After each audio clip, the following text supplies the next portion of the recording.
Public inquiry? Yeah, a public inquiry to establish the extent of cronyism and state capture and make recommendations. Page 61 of your manifesto.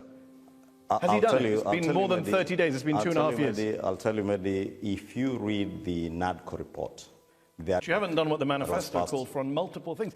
And look, you know, and you admitted, to be fair, that people are unhappy. There's a perception of the government that's unpopular.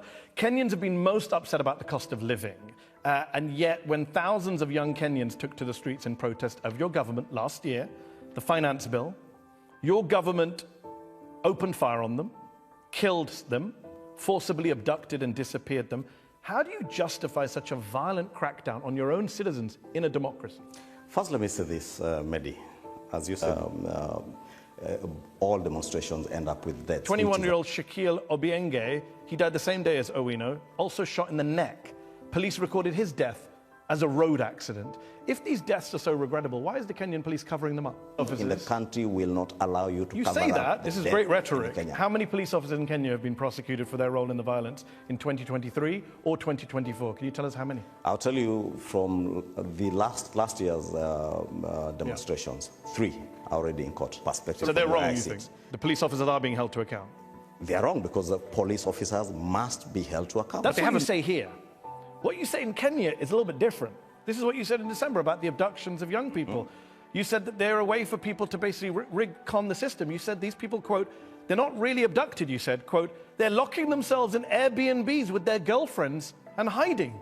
The clamor for, you know, there was the misconception that every other abduction in the country was being perpetuated by security agencies.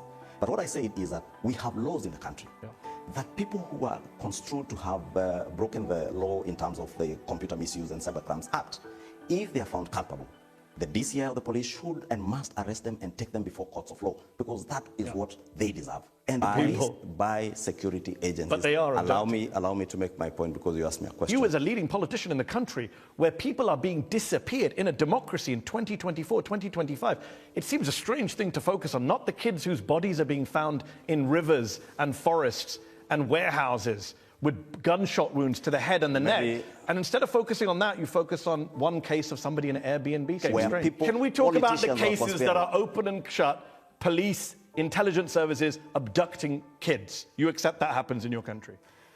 Your government and your intelligence services have abducted innocent people. You accept that? It has been claimed. Those are matters. Not claimed, it's happened. It has been claimed. You don't accept it's happened? I do not believe there are enforced disappearances perpetuated by the state in Kenya, not in this day and age. The Attorney General of Kenya, his son was abducted. Literally a serving member of the government.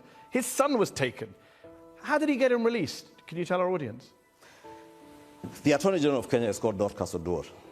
Justin Muturi, the former Attorney General, he's moved abducted. As he went to the president and said, President Ruto, the intelligence service has taken my son. President Ruto called the head of your intelligence service and his son was released. Have you heard, Mehdi, from President Ruto on the same? Have you heard from the Director of Intelligence? You tell me, what's President Ruto's place? Has he denied it? Have you heard from him? No, I don't live in Kenya. You're the expert. Has President Ruto denied that? Why don't you allow then me to tell you my take? Do. Because that's your take. Please. From what has been reported. That's not my take. I'm reporting a member of your government. This is You're amazing. I'm quoting a member of your government, not the opposition, a member of your government who you're calling a liar because he says his son was abducted. That's why I told you Justin Muturi, the former Attorney General and current Minister for Public Service, is a politician to begin with, has beef with his boss in the government he serves. Wow. So he made up a story about his son being abducted? There are reasons. Wow, Kenyan politics. Will you allow me Please. to make my point? Please, this is just, I'm stunned. There are reasons why Justin Muturi was removed as Attorney General around the time of the demonstrations in June of last year. There are reasons probably why Justin Muturi knows he's probably on his way out.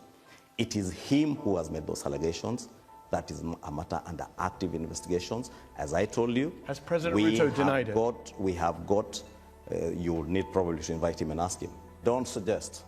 I tell you emphatically, the minister has reasons to lie. The buck stopped at his desk.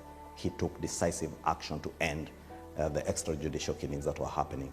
But do you deny they were tortured? I mean, Urunga just described horrific torture. I am not denying anything if you listen to me, and please listen to me. The indexes are based on perception. Today, Mehdi, when you ran out an advert that I was going to appear on this show. You have seen what has happened on Twitter. Okay. In Kenya and globally. Yeah. Obviously. Kenyans are very participatory and active. And therefore, so your country just looks corrupt because Kenyans are very vocal. Is that what you're saying? Ask Kenyans, if you announce today that you're doing a corruption perception here today. He positions himself as an outsider. I think he likes to call himself a hustler, a man who's separate to the Kenyan political elites, the political hustling himself into the... It doesn't mean, Mehdi, that if I was born into a family of poverty, I should live and die in poverty. I also wasn't born in a very affluent family, but I'm working very hard and I work very hard every day. The day I make it, I fake it till I make it, and the day I make it... Are you talking about yourself? Are you going to say I'm also corrupt? The day I make it, I fake it till I make it, and the day I make it... Are you talking about yourself? Are you going to say I'm also corrupt? Hold on, are you saying yourself? You're talking about yourself for a moment. Yeah, I also... Recently, an MP from your party joked that you were worth 5 billion shillings, or $38 million. Is that correct? Joked, and not from my party. It's actually from the other party. So can you clarify then, what is your net worth? Well, not 5 billion, definitely. For 1 billion? Probably about close to 1 billion. You're worth about $7 million, he said. $7 million. You said about billion shillings. Just about $1 billion shillings. And when you look at the average salary of a Kenyan, and they look at a Kenyan MP who gets 32 times the average salary. That is a perception. Furious. That is a perception, maybe I'm telling you. Don't after the 2024 demonstrations and the infiltration by treasonous criminals of those demonstrations, investigators did their work and they were able to identify particular political actors who mobilized the criminals. That if they don't work, the ICC could be back for your president. We have no choice but to make them work, Mehdi. That is why I took time to travel all the way from Nairobi to come and have this conversation with you here, head to head. Okay.